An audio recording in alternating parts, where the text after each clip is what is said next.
Olá, o Conexão Poder está no ar e nós entrevistamos hoje o deputado estadual Júlio Campos, história da política matogrossense aqui na nossa bancada hoje. Muito bem-vindo, deputado. E esse é um programa especial, o senhor está inaugurando aqui o novo cenário do Conexão Poder? É uma honra imensa ter essa satisfação, de comparecer na tarde de hoje para essa entrevista e inaugurando o novo estúdio e colocar à disposição para alguns esclarecimentos que possa servir aos seus telespectadores e aos seus assinantes, É bom que o Júlio ele nunca foge da raia, Nunca foge aí das perguntas. Então vamos começar aqui pela questão mais polêmica atualmente, O senhor está na bronca com o Fabinho por causa da eleição do diretório no dia 30 agora do União Brasil? O senhor disse que não teria sido avisado,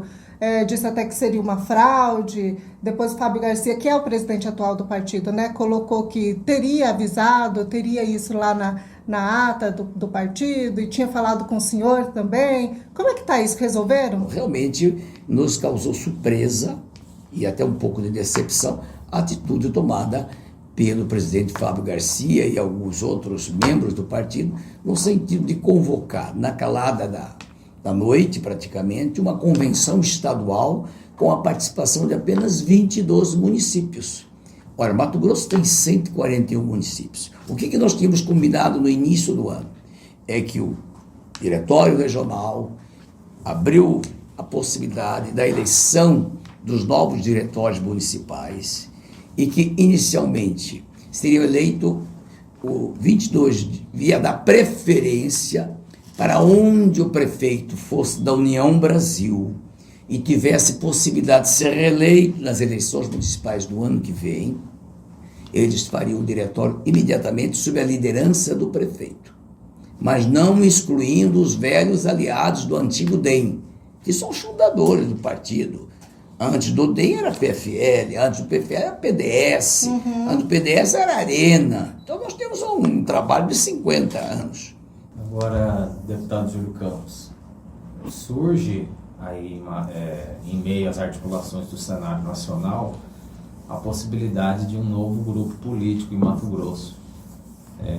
É discutido em âmbito nacional a fusão do Patriota e do PTB. E daí surgiria a legenda mais 25. Já se comentou... Mais Brasil 25. Mais Brasil 25. Já se comentou nos bastidores que o presidente da Assembleia Legislativa, ora licenciado deputado Eduardo Botelho, poderia migrar para esse novo partido, com o intuito de viabilizar sua candidatura a prefeito. E aí, naturalmente, o senhor, o senador Jaime Campos, também poderiam compor esse grupo. O senhor aceitaria discutir esse projeto? Considera prematuro? Qual a sua avaliação? Não, em política tudo é possível. Nada é descartável. O que ocorre? Realmente, não é público e notório que há uma disputa interna na União Brasil de Cuiabá, para a disputa da Prefeitura Municipal no ano que vem. Nós temos 2 grandes nomes dispostos a disputar. Tinha 5, mas 3 já foi praticamente excluído. Já saiu do páreo o Mauro Carvalho, o Rogério Gado e o próprio Gilberto Figueiredo, que eram 3 nomes de bom gabarito, de alta qualidade profissional e técnica, com possibilidade de ser candidato. Então restou 2 grandes nomes, que é o deputado federal Fábio Garcia, teve uma votação muito boa em Cuiabá, é um jovem valoroso e talentoso, preparado para qualquer função pública, e o deputado estadual Eduardo Botelho, presidente da Assembleia Legislativa, que é um velho companheiro nosso e também muito forte politicamente aqui na Baixada de Cuiabá, em especial nos bairros de Cuiabá, onde ele faz um trabalho comunitário muito grande e nas pesquisas acusa que ele tem um bom desempenho político em Cuiabá. Foi o mais votado deputado estadual do partido nosso aqui na capital. Ganhou de mim, ganhou do Gilberto, ganhou de todo mundo. O que ocorre? A tese que nós defendemos é que liberasse os 2 ou 3, 4, 5 nomes que quisesse para fazer uma pré-campanha e quando chegasse no mês de outubro deste ano, faltando apenas 6 meses para a convenção, que é a partir de maio, junho, o que ocorrer? Aí nós iremos definir um nome e todo mundo se unir em torno desse nome para viabilizá-lo, para tentar levar o nosso candidato para o segundo turno. Porque há de lembrar que Cuiabá é uma eleição em 2 turnos. E não só o fator pesquisa iria influir decisivamente nesse projeto, como também o fator de agregação de valores, ou seja, aquele candidato que tivesse bem na pesquisa, que agregasse mais partidos apoiando, seria o melhor candidato para nós disputarmos unido uma possível ida para o segundo turno, porque não vamos desconhecer que a eleição de Cuiabá é uma eleição dificílima. Sim. Temos outros nomes de outros partidos extremamente fortes, as pesquisas indicam. Deputado federal Abílio Júnior continua sendo, nas pesquisas, o mais lembrado para prefeito de Cuiabá, até porque do Recal, né? Há 2 anos atrás ele disputou com o Emanuel Pinheiro, ganhou no primeiro turno e perdeu no segundo turno para si próprio, né? Porque ele cometeu tantos erros nos 10 dias de campanha que terminou sendo derrotado por pouco mais de 6 mil votos. Temos o nome do PT. Não vamos desconhecer que o deputado Lúdio Cabral ou a deputada Rosa Neide, eu digo deputada porque ela não foi eleita por problema, mas foi a mais votada, e uma das mais votadas em Cuiabá também.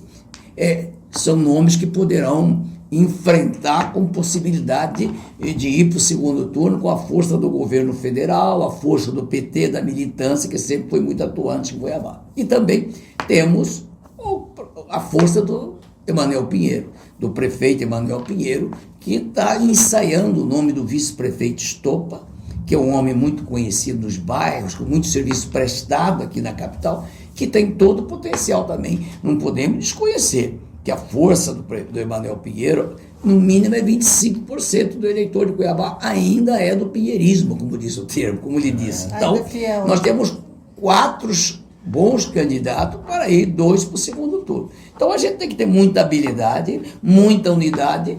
A União Brasil tem que ter unido integralmente com o apoio de um possível apoio do PSB de Maxi, do PSD de Fávaro, do PP de Paulo Araújo, enfim, quem somaria mais apoio poderia ser o melhor candidato. Então isso é o quadro, não há nenhuma dificuldade.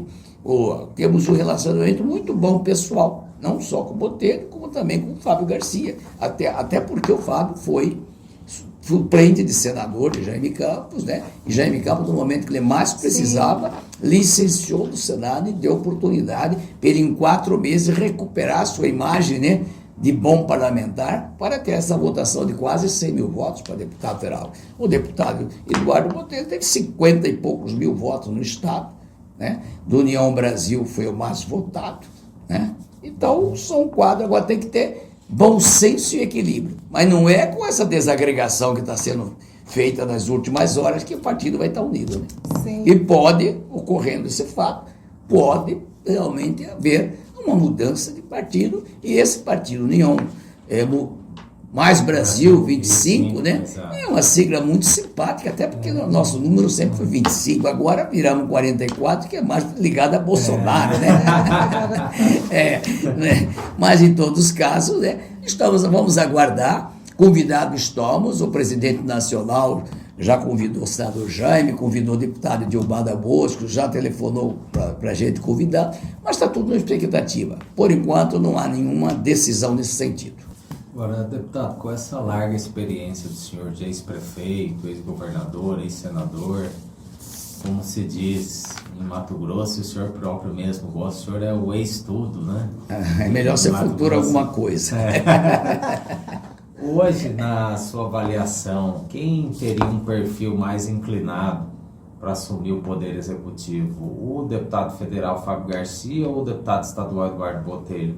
Daria para fazer essa... Ambos são muito bons. Eu tenho uma forma de conciliar tudo isso. Eu já disse isso para o Fábio, já disse isso para o pai do Fábio, já disse isso para o Mauro Carvalho. O deputado Botelho tem mais a cara do cuiabano. É feioso, o linguajar dele é mais próximo. É verdade. Ele gosta, o povo gosta dele, o povo, ele anda nos bairros, ele é apaixonado, é um engenheiro, é um empresário com visão, né, empresarial. Tem um acesso muito... Se você vê o gabinete dele da Assembleia Legislativa, é povo o dia inteiro. Quer dizer, é muito mais fácil conduziu uma campanha do Botelho para prefeito de Cuiabá, e é muito mais fácil nós começarmos a preparar o Fábio Garcia para ser o nosso candidato a governador daqui a 3 anos, na sucessão de Mauro. Nós não temos nenhum nome. E o Fábio é um cara jovem, boa aparência, competente, engenheiro, já experiente no executivo, né? Ele já foi executivo da Renro, das grandes empresas. Quer dizer, é um excelente candidato a governador. Mas parece que não há tanto entusiasmo, porque tem um outro projeto nos bastidores, né? De não a União Brasil não ter candidato a governador, mas sim apoiar um outro político. Apoiar o PL? Dizem, né? O PL, e aí o Mauro Mendes saía candidato a senador. Quer dizer, tudo isso é possível. Mas eu acho que uma conciliação boa seria, né? Botelho prefeito, Fábio Garcia, nosso governador. Aí nós entusiasmaríamos muito mais. O partido estaria totalmente unido e aguerrido para esse projeto de 2024, Eduardo Botelho, 2026, Fábio Garcia, candidato nosso a governador, para ganhar no primeiro turno. O Botelho, ele tem se dedicado bastante aí ao visual dele e tal. Será que ele vai ficar muito chateado? Não é fácil, né? Ele está tentando. Eu também já melhorei o visual, viu? Mas não é fácil. A esta altura da vida, né? Já é mais... Mas o Botelho é muito popular. É o candidato mais povão, né? O Fábio está tentando entrar agora. É um bom menino. Você vê ele com outro perfil. Eu acho que um perfil de governador. Sim. Mais chique, né? Mas chique. Essa foi boa. O avô dele foi governador, Foi. né? Quer dizer, então ele tem toda. Seguir essa Tem linha todo da o charme, família. né? Mulher bonita para ser primeira-dama. Puta que pariu. Como diz Sandra, puta que pariu. É verdade. Deputado, o senhor falou aí sobre esse projeto que circula aí, a gente ouve nos bastidores, do União não ter um candidato a governador, seria aliado do PL. E isso está incluso nisso aquela questão do Bolsonaro vir a ser candidato ao Senado aqui em Mato Grosso e aí o PL ter força para lançar um candidato a governador, seria isso? Se isso ocorrer, né, no resto do o PL é muito forte. E uma vaga de senador, são duas da próxima, é a vaga do senador Fávaro e a vaga do senador Jaime. Estarão encerrando o mandato. Então nós temos condição de eleger 2 senadores. Uma vaga, o Mauro Mendes com certeza vai sair do governo e vai ser senador, é natural. E a mais ele vem fazendo um bom governo, um governo, né, de muito trabalho, de muita realização, de muitas obras, né, um prestígio muito grande perante a opinião pública, é natural que ele será senador. A outra vaga, se o Bolsonaro vier para Mato Grosso, com certeza será dele. Porque Mato Grosso, o bolsonarismo, não vamos desconhecer, é muito forte. Ele teve agora 65%. Se ele for candidato a senador, ele perigou ter mais do que 65%, 70%. É uma estratégia boa para ele, senhora acredita? Eu acho que ele podia optar pelo... O natural seria ser senador pelo Rio de Janeiro, que é o estado que ele faz política. Ou então, por um estado grande. Ele ganha a eleição em qualquer estado do Brasil, menos no Nordeste, né? Santa Catarina se elege, São Paulo elege, Mato Grosso do Sul, Mato Grosso elege também para os estados pequenos, como Acre, Amapá, né? Só não vai para o Nordeste, que aí ele não ganha eleição. O deputado Medeiros esteve aqui no Conexão Poder e ele falou sobre essa possibilidade. Aí ele pode, mas parece que o projeto seria, num esquema de coligação, seria o Wellington senador, o senador Wellington vai disputar o governo, Mauro e o outro candidato a senador, não, excluindo o Bolsonaro, não tinha essa hipótese, poderia ser o Jaime Campos, um outro que quisesse disputar uma vaga, Janaína, sei lá, quem mais. O que ocorre? Mas nós temos que combinar isso com o eleitor, né? Tem que combinar com os porque eu já vi muita gente sair candidato, eu mesmo fui eles. Comecei com 56%, terminei com 41% e perdi a eleição, 47%, não sei. Isso que é o tal da nuvem. Da nuvem, cada hora. A política, já dizia o finado Magalhães Pinto, né? É que nem nuvem, cada hora dá de um jeito. Então, eu acredito que nós temos uma força muito grande. O projeto, não é descartável essa hipótese do Wellington vir ser candidato a governador, porque é um bom candidato também, um bom nome, acabou de ter uma eleição consagradora para o Senado, né? Mas não é do partido, né? Eu sou muito defensor da candidatura própria do União Brasil, do nosso partido. Se eu tiver no União Brasil até 2026, vou lutar por isso. Se não, vamos lutar para onde tiver. Certo. Deputado, tem um caso, um episódio muito curioso, que eu, como jornalista, conheci nas entrelinhas e gostaria que o senhor comentasse. Sim.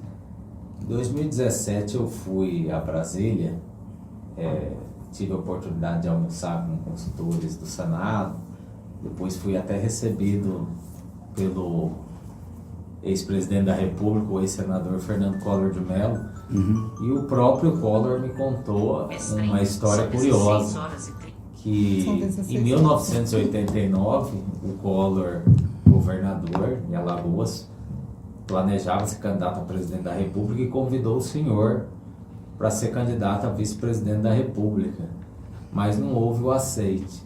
Aí o resto da história todo sabe, o Collor foi impeachmentado, o Itamar Franco assumiu, virou presidente da República, veio o Plano Real, fez FHC sucessor.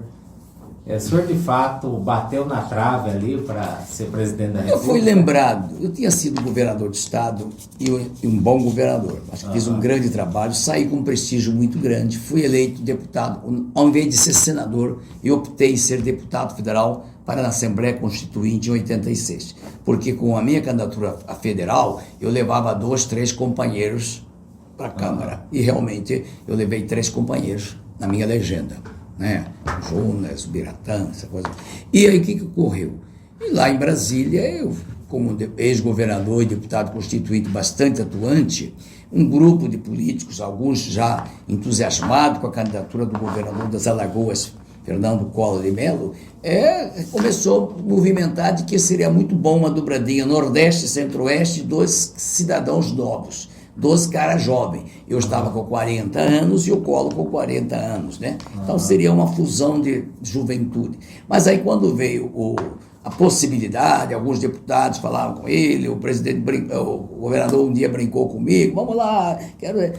Mas o que ocorria? Naquela época o presidente Collor estava no PRN, um partidinho novo, recém-criado, e as pesquisas acusavam que ele estava com 2%, 3%, muito difícil chegar numa eleição que disputou Mário Covas, Ulisses Guimarães, Leonel Brizola, Roberto Freire, só nomes expressivos, né, da política nacional, né?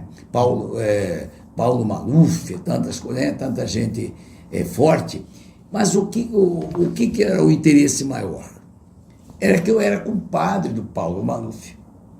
O Paulo Maluf é padrinho da minha filha Silva Renata. Aliás, chama Silva em homenagem à esposa dele, Dona Silva Maluf. Quando a Isabel estava grávida, a última filha minha, ele pegou na barriga de Isabel e disse, olha, se for homem, vai chamar Paulo. Se for mulher, vai chamar Silvia. E eu e Silva vamos batizar. E realmente, assim ele batizou, nasceu a menina, recebeu o nome de Silvia, e ele foi o padrinho. E eu fiquei com muito prestígio como adulto, porque eu fui o único político que não traí ele na eleição de 85, na indireta, quando ele perdeu para Tancredo. Mato Grosso foi o único estado que o Maluf ganhou do Tancredo Neves. Dos 19 votos, foi 13-6. Maluf teve 13 votos no colégio eleitoral de Mato Grosso e o doutor Tancredo teve 6. Então eu fiquei muito famoso, porque todo mundo traiu o Maluf, lembra? Criaram o PFL, aquela coisa toda, aquela dissidência comandada por Aureliano Chaves, Antônio Carlos Magalhães, e eu fui o governador, então o Maluf ficou muito ligado a mim, além de ser compadre, muito, vai dizer, meu compadre realmente é um homem honrado. E isso me credenciou a ficar a nível nacional político como fosse coerente, que nada me abala para trair. Não traiu o PDS, não traiu o Maluf, né? E aí houve essa possibilidade. Mas como estava muito baixo a pesquisa, e eu estava já preparando para ser senador, com Jaime Campos governador, né? A campanha já estava quase que pré-campanha vitoriosa, porque eu estava vendo o governador Abizerra, que estava um governo muito, muito ruim, com muita greve, atraso, essa coisa toda. O que ocorreu? Eu sugeri a ele presidente, em vez de só, Mato Grosso é muito fraco eleitoralmente, Alagoas já é fraco, por que o senhor não convida uma mulher? Quem? Falei, Márcia Kubitschek, deputada federal de Brasília, filha de Juscelino, mineira, né? Minas Gerais é o segundo estado eleitorado. Então seria um grande nome para ser, você vai inovar. Mas aí fomos atrás da Márcia Kubitschek. A Márcia recusou porque ela estava numa fase depressiva. Ela tinha recém separado do Fernando Bugioni, marido dela, um bailarino cubano, que é o pai da Ana Cristina, né? Mulher do Paulo Otávio, que foi vice-governador de Brasília e é grande empresário lá. E ela também não quis. A dona Sara Kubitschek lembrou, falou, por que eu não convido Itamar Franco, então? Que sem... Aí Itamar virou candidato, foi vice-presidente, e eu perdi o bonde da história. Se eu tivesse aceitado, talvez, mas eu não ia deixar o presidente. Mas isso faz parte da vida, né? Da história. Esse é destino, né? Histórico, né? Júlio é histórico. Não era a minha vez, não. Foi muito bem o presidente Itamar, um grande presidente. Foi sim. Deputado, aproveitando aí que a gente está falando dos bastidores, gostaria de aproveitar a sua entrevista aqui para a gente comentar, para que o senhor possa comentar uma situação, um burburinho que circula nos bastidores. Em 2020, o senhor esteve como suplente do Leitão ao Senado, né? E naquela ocasião, o governador Mauro Mendes esteve também apoiando o Fávaro ao Senado, né? E aí circula nos bastidores que o senhor teria ficado com uma mágoa do Mauro Mendes ainda relacionado a essa candidatura, essa disputa. E que atualmente iria, digamos, dar o troco, não iria apoiar o candidato a prefeito de Cuiabá que o Mauro Mendes apoia. Não tem nada disso, que é isso, não é verdade. O que ocorre? Realmente eu fui candidato a senador homologado pelo nosso partido com restrição do governador Mauro Mendes. Em abril, ia ser eleição em abril, lembra? Sim. Eu fui homologado candidato lá no centro de evento, tendo como meu primeiro suplente Dilmar Dal Bosco e o segundo suplente o assessor de Wellington Fagundes, lá de Ronda Lopes, o Zé Luiz, né? O que ocorreu? O Mauro Mendes falou, olha, eu não quero o Júlio para senador, eu tenho um compromisso com o Fávaro, que tinha perdido a eleição na nossa chapa. O senador Fávaro disputou Mauro governador, Jaime senador e Fávaro senador. Ocorreu que surgiu o fato novo, que foi a senadora Selma Arruda, juíza Selma Arruda, e ela por detrás, candidata independente na chapa lá do Pedro Tax, ela comeu a vaga e derrotou o Fávaro, né? Mas o Mauro ficou extremamente comprometido, moralmente, reconheço isso, com o Fávaro, que foi companheiro dele. Fávaro perdeu a eleição, né? E ele, em seguida, veio a cassação. Um ano depois, a cassação da senadora Selma, que não sei se foi justo ou injusto, mas cassaram o mandato dela. E foi convocada uma eleição suplementar, né? E o senador Fávaro colocou seu nome à disposição. E o governador Mauro entendia de que, poxa, Fávaro disputou comigo, perdeu, eu vou por ele. Mas o meu partido, que o Fávaro era do PSD, e nós éramos da União Brasil, na época DEM, né? Democratas. Então o DEM entendeu que nós tínhamos que disputar essa vaga. Fizemos uma pesquisa, eu decolei em primeiro lugar. Eu estava no primeiro lugar com 24%, 25%. Em segundo lugar veio o Pivetta, que era vice-governador e também colocou o nome à discussão, você lembra disso, né? Pelo PDT, estava Pivetta com 12%, e em terceiro vinha Carlos Fávaro com 10%. Né? Aí vinham os outros, porque tinha vários candidatos. Né? O que ocorreu? A eleição, por motivo da Covid, foi cancelada. Em vez de ser eleição em abril, como devia ser, foi jogada para 11 de novembro, 15 de novembro, junto com a eleição municipal, para outubro, eu não sei. E aí, nesse período, entre lá, eu desisti do projeto, porque eu não tinha condição de fazer uma eleição agregada de prefeito, porque é muito caro. Eu não tinha estrutura. Uma eleição para senador, eu aguentava ter financeiramente estrutura para disputar. Mas junto com uma eleição municipal, eu não teria, porque cada município se tinha que financiar um candidato a prefeito. Então, você tinha que ter 141 municípios tendo um candidato a prefeito para poder a sua campanha decolar naquele município junto com o prefeito. Então desisti, mas aí apareceu o Nilson Leitão, que tinha sido candidato também e perdeu também naquela época do Fávaro, né, pelo PSDB, e falou para o senador Jaime: olha, eu gostaria de ter o apoio de vocês.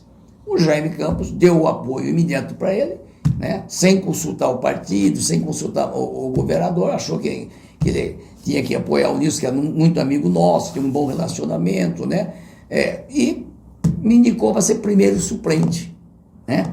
O governador não queria que eu fosse primeiro suplente, né. Fomos para a convenção para decidir se o Júlio vai ser primeiro suplente do Leitão ou se o Democratas apoia o Fávaro, sem indicar suplente.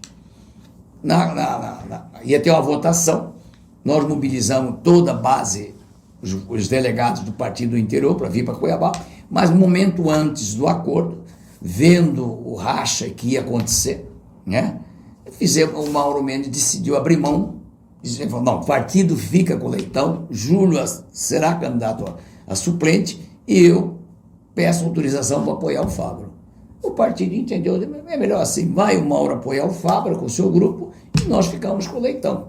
O Leitão disputou, não teve sucesso e o Fávaro foi eleito senador, né, com apoio não só da sua força, como também o apoio do governador Mauro Mendes. Mas nada ficou de constante. Tanto é que 2 anos depois veio a eleição dele, a reeleição dele para governador. Eu fui um dos chefes da campanha.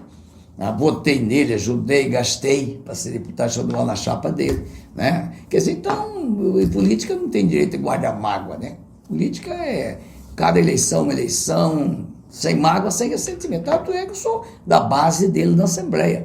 Sou, junto com o deputado Dilmar, deputado Beto, que é o vice-líder, e eu sou o terceiro, praticamente, líder, que fica rebanhando o deputado para ir para o plenário para votar a favor dos assuntos do governo. Eu ajudo muito o governo na Assembleia. O deputado Beto e o deputado Dilmar é testemunho da minha lealdade com o governador. Ainda acabamos de aprovar a conta dele ontem. Sim. Por 22 votos a 2. Né? Só teve 2 votos contra. Quer dizer, isso aí é um trabalho que a gente faz nos bastidores, porque muitos deputados reclamam, né, da falta de diálogo com o governo, das dificuldades de relacionamento com o Paiaguás, né, da falta de tempo do governador em atender mais. E o governador já disse: eu não gosto muito de mimimi, não sei o que lá, de estar conversando com o político, né? Então, mas nada de ressentimento, não. Pelo contrário, me dou muito bem com ele, me respeito ele, mas cada um tem seu ideal, né? Conversa de WhatsApp. Conversa de WhatsApp. E, deputado, com essa sua larga experiência política, o senhor certamente também tem os olhos voltados para o dia a dia de Brasília. Qual a sua expectativa com relação ao 3º mandato do presidente Lula? Muito se propagou na campanha eleitoral e até virou um bordão, né, de que teria um acesso fácil à picanha. O senhor acredita em um governo exitoso, ascensão? Olha, ele pegou o Brasil numa fase muito difícil. O Bolsonaro, diferente do primeiro mandato, do segundo mandato dele, ele pegou o mundo no auge do desenvolvimento econômico, no auge das liberdades sociais, e fez um governo razoável. Tanto é que ele fez o primeiro mandato, foi reeleito, fez o segundo mandato, elegeu a sua sucessora, a presidente Dilma, e depois a Dilma ainda conseguiu ser reeleita. Ficaram 14 anos no poder, aprontaram de tudo que tinha que aprontar, né? Erros e mais erros, escândalos, corrupção, essa coisa, mas, mesmo assim, o povo brasileiro agora está dando a ele o 3º mandato e o 5º do PT, né?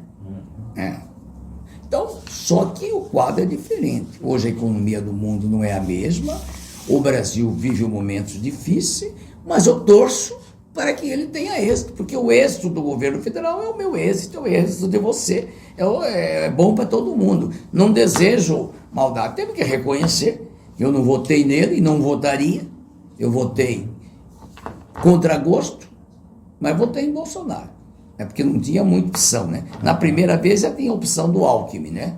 Desta vez o Alckmin não saiu candidato, mas sim virou vice do Lula, né? Não teve nem como Eu votei na primeira vez, no primeiro turno, em Alckmin, no segundo turno eu fui Bolsonaro. De corpo e alma, porque eu não queria a volta do PT e o Lula na presidência. No segundo, agora nessa eleição, né, votei nos 2 turnos em Jair Messias Bolsonaro 22. Né? Tem até camisa, né? Foi votado em camisa amarela. Mas perdeu, vamos reconhecer. A democracia é isso, ganha ou perde. Você teve urna roubada, você teve corrupção na máquina eletrônica, essa é outra coisa, né? É assunto de justiça eleitoral, de poder judiciário. Mas eu não desejo maldade para o governo. Eu quero que ele faça um bom governo para o bem do Brasil. Agora, não vai ser fácil, né? Mas, por ele exemplo, tem muitos problemas sérios a resolver, né?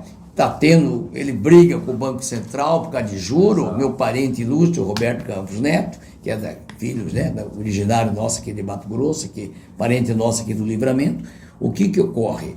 O mandato dele é de 2 anos, ainda no governo Lula, só até 2024, 2025, e não tem como baixar o juros se a inflação está alta, né, do jeito que está a economia. Então está tendo muito atrito. Vamos torcer para que o plano lançado agora pelo ministro Haddad da Fazenda seja um plano concreto, que dê certo, né? Que não é fácil, né? Do jeito que eles apresentam. Vamos torcer para o Congresso aprove, porque o relacionamento, até agora a votação não tem maioria no Congresso. Ontem mesmo teve uma votação, né? Só teve 238 votos a favor, né? A oposição é muito forte a ele, né?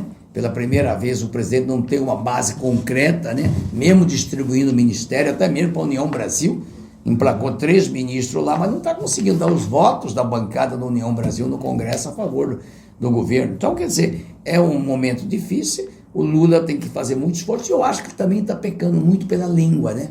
Está falando demais o que não deve em momento impróprio, né? Só fez besteira nessas viagens internacionais. Como o pessoal está colocando ele para passear muito, né? Toda semana inventa uma viagem internacional para ele ficar longe do Brasil e deixar os ministros tocar o governo mais com tranquilidade, com Geraldo Alckmin na coordenação, para ver se acerta as coisas. Porque ele realmente está indo muito bem nas viagens internacionais com a primeira-dama, né? Está fazendo um bom... O regime ideal para o Brasil é o parlamentarismo. Né? Por quê? O primeiro-ministro governaria e o presidente vai fazer a parte internacional, receber as autoridades, viajar. Aí você podia pôr qualquer presidente da República, né, para fazer. E o Lula seria um grande presidente em regime parlamentar, porque ele gosta de viajar, gosta de ter relacionamento internacional, de falar. Então, e o Alckmin, né, como presidente? E o Alckmin como primeiro-ministro, né, governava o país. Seria ideal, né? Mas não tem isso, né? A lei não permite. Aqui o governo é presidencialista, manda quem tem a caneta, né? Deputado, a gente falou agora há pouco do Carlos Fávaro, ele está aí como ministro, né, da Agricultura. Como é que o senhor tem acompanhado? O senhor acha que eles não teria que ter uma atuação mais forte com relação ao MST para impedir aí para barrar mesmo esse movimento que está tendo, essa série de invasões? O que ocorreu é o seguinte: lamentavelmente, o Ministério da Agricultura foi bastante esvaziado. Hoje o Ministério da Agricultura é 50% do que era no governo Bolsonaro e que foi nos outros governos passados.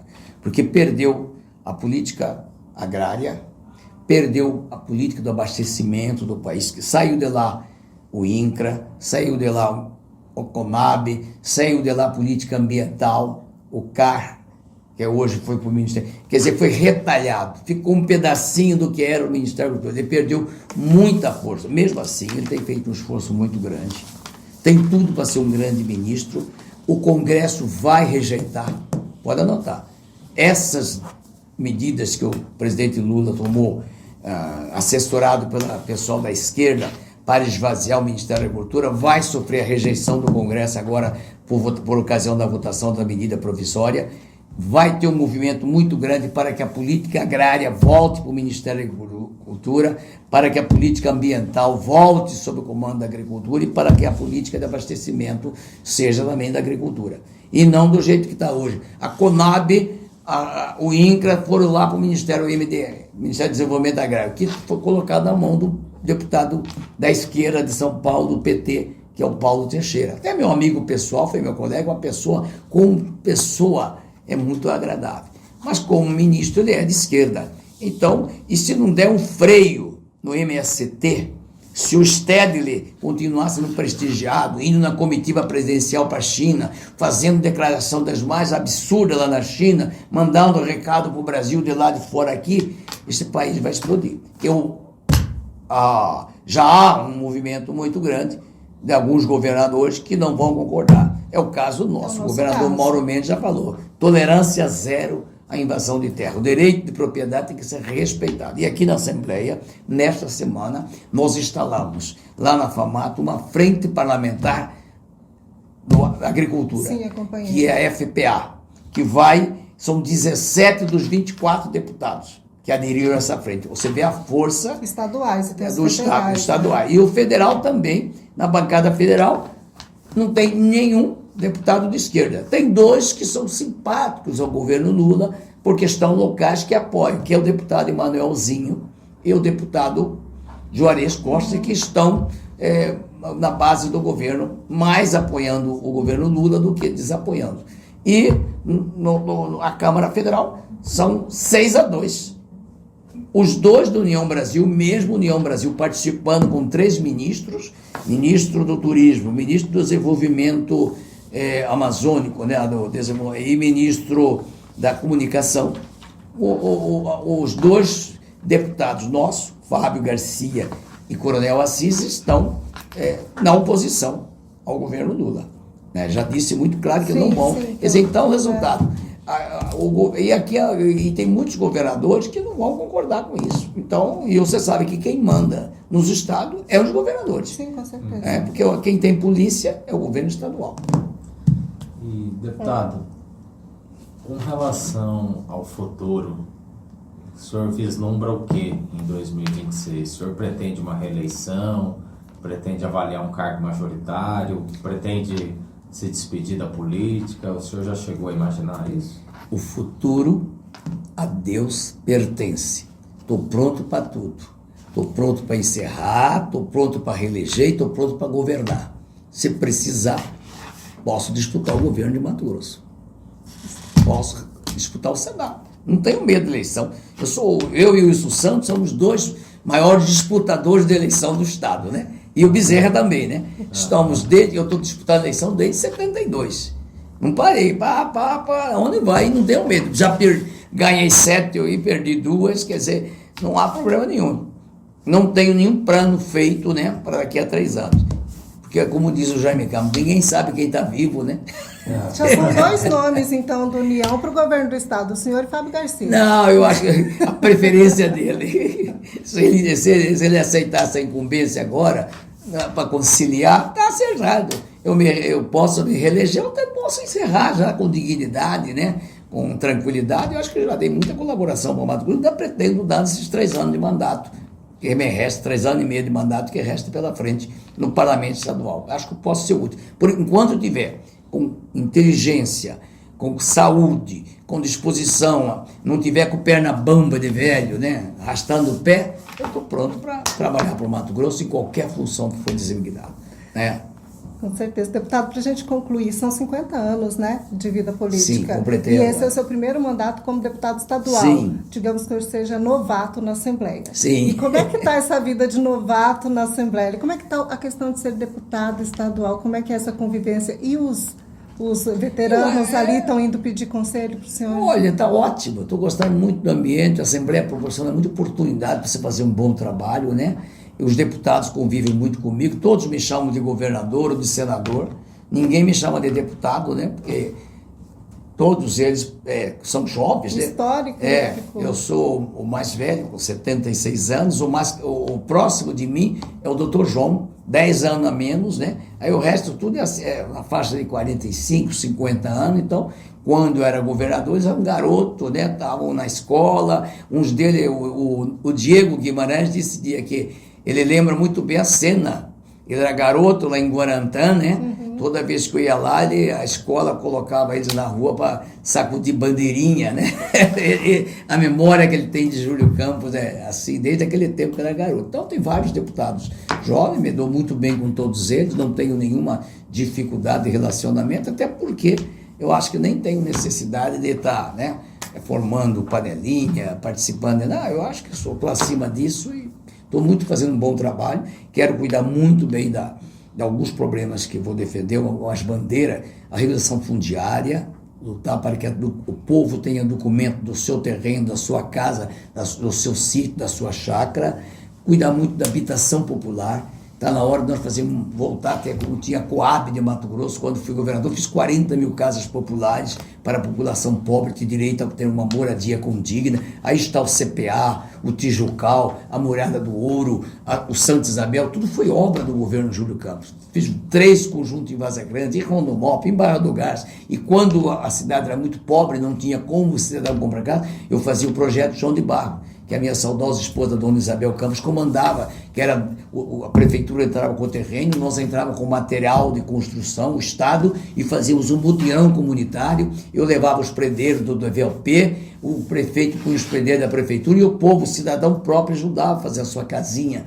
Em 72 horas de trabalho comunitário, nós entregava 30, 40 casinhas prontas, né, com água, luz, toda a infraestrutura. Temos também um grande projeto com relação aos idosos, que é uma causa que nós temos que cuidar com carinho da população dos idosos. Hoje o Brasil já é um país com 20% de população acima de 60 anos, já não é mais um país de jovens.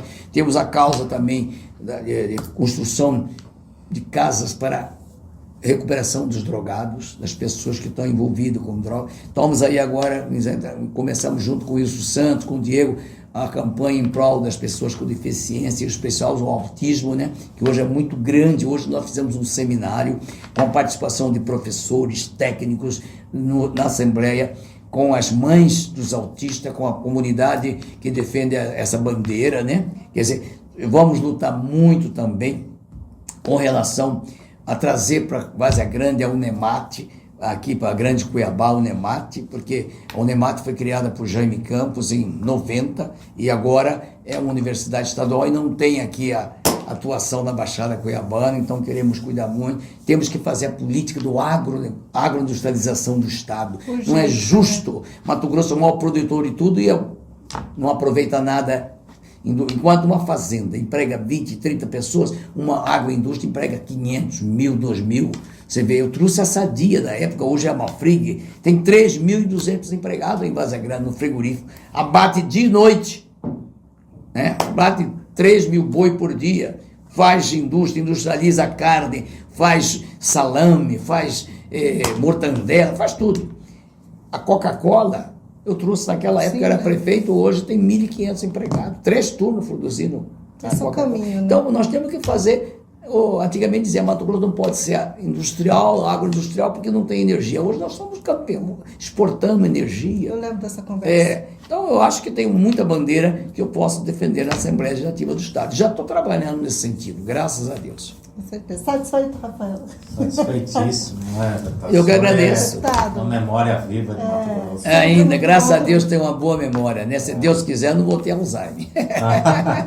Sempre muito bom ter entrevista com o senhor. Fica Obrigado. aqui o presente do Conexão Poder. Muito obrigado. O senhor leva para o seu gabinete. Sim, vou pôr lá. Se tiver sim. mais alguma coisa aqui que seja importante, a gente não tenha tratado a respeito. Não, eu acho que falou bastante. O pessoal já deve ter enjoado de mim ainda.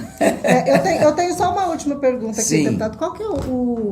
Qual que é a dica, qual que é o segredo aí para manter a vitalidade nessa correria que o senhor anda? E o senhor está sempre na vitalidade. É o quê? É Guaraná ralado? Um deles, o governador Arnaldo Estevão de Figueiredo, que governou Mato Grosso de 46 a 51, 50, ele viveu 99 anos. Foi o fundador de Rondonópolis, de várias cidades de Mato Grosso. Na época eu fui governador.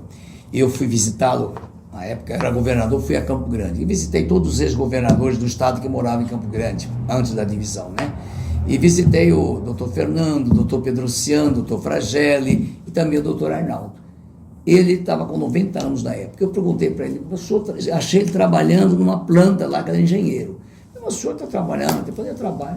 Primeira coisa, Ele falou, por que o senhor, qual é o segredo dessa vitalidade? Ele falou, primeiro, querer trabalhar muito, não se entregar.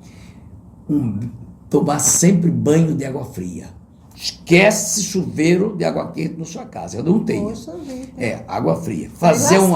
Fazer todo dia uma caminhada de pelo menos 45 minutos. Né? Beber ao amanhecer, em jejum, o seu guaraná de ralar. Né? Uma boa soneca depois do almoço. Esse é bom, né? Pelo menos 30 minutos você dá uma relaxa. Tomar uma taça de vinho tinto, uma taça, não é pensar, só uma taça de vinho tinto durante as refeições, seja no almoço ou no jantar, né? Mas não pode ser então nos dois. Não. Só um. Aí, café da manhã de príncipe, almoço de executivo e jantar de mendigo. Essa era a tese dele, estou cumprindo. Você tá cumprindo, E aí, tá estou bem. certo. 76 anos com pique de 60. Isso, está anotado, está gravado, todo mundo anota. Muito obrigada a todos que nos acompanharam. Muito obrigada, deputado. Um abraço a todos. Obrigado.